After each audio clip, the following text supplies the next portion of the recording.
আসসালামু আলাইকুম, hello everyone. অনেকেই জানেন না যে এই টো মার্কেটে তাদের যে টাস্কের মধ্যে একটা নতুন অপশন যুক্ত করেছে, সেটা হচ্ছে এখানে দেখতে পারতেছেন ক্যাশ দ্য ফ্লিং স্টার্স। তার নিচে দেখতে পারতেছেন এখানে ইউজিং 0.1 টোন আপনাদেরকে শো করতেছে। এখন এটা কি আপনাদেরকে এনেবল করতে হবে, বা এটা থেকে আপনাদেরকে কি তার বাধ্যতামূলক দিয়েছে যে আপনাদেরকে পেমেন্ট ভেরিফিকেশন উইল টেক 5 মিনিটের অপশনটাও কিন্তু এখানে শো করেছে। সো বিষয়টা হচ্ছে আপনাদেরকে এয়ারড্রপে আমি দেখাচ্ছি যে তাদের টোন ট্রান্সফার করতে হবে কিনা। আমরা এখান থেকে তাদের যে মাই অ্যাসিস্ট অপশন আছে, আমরা এখানে চলে আসলাম। সো এখানে দেখতে পারতেছেন টোন কিন্তু 0 রয়েছে। এই যে দেখতে পাচ্ছেন টোন অপশনটা কিন্তু 0 রয়েছে।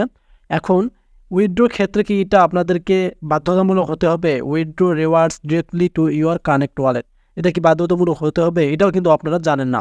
সেক্ষেত্রে আমরা গেট মোড়ে ক্লিক করলে আপনারা দেখতে পারবেন এখানে আমাদেরকে কিন্তু তারা এই যে দেখতে পাচ্ছেন স্পিনে অপশন নিয়ে আসলো। তারা যে স্পিন অপশনগুলো শো করতেছে নিচে আমরা দেখতেছি, এখানে দেখেন আপনারা এখানে 1 টোন, তার সাথে সাথে 0.1 টোন, এবং তার নিচেও দেখতে পারবেন 0.01 টোন দেখা যাচ্ছে। সো এই টোন ট্রানজাকশন হচ্ছে, আপনি যদি টোন ট্রানজাকশন করেন তাহলে কিন্তু টোকেনটা একটু বেশি পাবেন। এটা ছাড়া কিন্তু আর কিছুই না। এটা কি বাধ্যতামূলক? না, এটা কোনো বাধ্যতামূলক না। এখানকার কোথাও বলা নাই এবং তাদের কমিউনিটির কোথাও বলা নাই যে আপনাকে টোন বাধ্যতামূলক করতে হবে। তবে কিন্তু এক্সএমপিআর অনেকেই আপনারা টোন করেছিলেন, সে ওটা সাইট কিন্তু মানে এক কথায় ডিস্টিং হয়ে গেছে। বাট এই টো মার্কেটের মধ্যে কিন্তু এটা কোনো বাধ্যতামূলক না। জাস্ট এখানে 0 দেখাচ্ছে, তার মানে আমি এখনও করিনি। সো আপনারা সাইডে করতে পারবেন।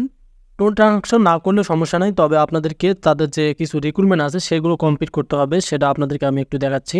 কারণ তাদের যে লেভেলটা দেখতে পারতেছেন, এই লেভেলটা আপনাদেরকে অবশ্যই এখান থেকে 4-এ আসতে হবে। এই যে এখানে দেখতে পারতেছেন মিনিমাম আপনাদেরকে লেভেলটা 4-এ থাকতে হবে। এই লেভেলটা 4-এ থাকতে হবে, তাহলে আপনি এলিজিবল হবেন তাদের এয়ারড্রপের ক্ষেত্রে।